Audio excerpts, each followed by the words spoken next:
very heartthrob. And aside the heartthrob, the, anong tawag dyan, yung... Oh, di ba? May mga, pinapahulaan ko kayo 5 words, English. Brain. The brain of the, at ang mga technicalities, alam niya eh. Alam ni Donnie, na-amaze, minsan nga hindi kami na-amaze dun sa performance, na-amaze kami sa judge niya. Kaya sabi ko, Donnie, what is kind of a moment? Yan. Oo, sa comment niya. So, si Donnie is the brain, the technicalities. Si Robby naman, hindi ka man judge, hindi na kita. Thank you so much. Thank you so much. Actually, ako naman personally, nakita ko na kasi, nakita na natin lahat paano mag-host si FMG and si Donnie sa Magpasikat. So, I want to focus on our beautiful women here. And I was pleasantly and excitedly surprised nung nag-yes sila. Kasi coming in to the program, parang si FMG and si Donnie pala yung nag-yes. And when Kath and Miss Eugene said yes, sabi ko, we got a show. We got a program na sobrang excited talaga ako na kung paano rin sila magbibigay ng kanilang mga verdict. And si Miss Eugene has been, kasi lahat naman sila nagtitimon eh.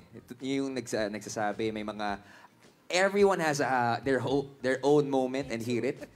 Pero si Miss Eugene, hindi lang siya patawa. Pero may puso rin. And si Kath. Kath is really someone you have to look out for this season. Grabe. She is not acting. She doesn't have any role. Pero yung role niya ngayon, isa sa mga aabangan ng lahat. Sobrang galing mo, Kath, dito. Grabe. Yeah!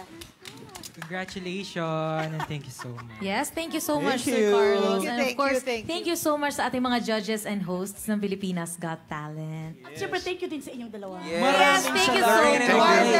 Thank you. Salamat po. And of course, thank you so much po sa ating press na talaga namang nagbigay ng mga magagandang katanungan. Pasensya na po at naubos na po ang oras. Go! Di ba? Generous sponsors and partners. Ngayong araw dito sa ating MediaCon, maraming salamat kay Kurt Axel Photography, Maggie, Ideal Vision, NutriChunks, Conzace, Sunsilk, IVI Premium Collagen Drink, Energen, East West Bank, Chocomani, Rexona, and Close Up. Yes, and of course, thank you so much to Rexidol, Kreml S, Hello Glow, Jollibee, Shawarma Shack, Frutas and Balay Pandesal, Siomai House, Zagu, and 8 Brews Cafe. Yes, and of course, that is all the time we have for the PGT MediaCon. Pero ang good news ay apakalapit na ma-enjoy natin ang Season 7 ng Pilipinas Got Talent. Di ba, Wai? Yes, tama ka dyan, Lorraine. Kaya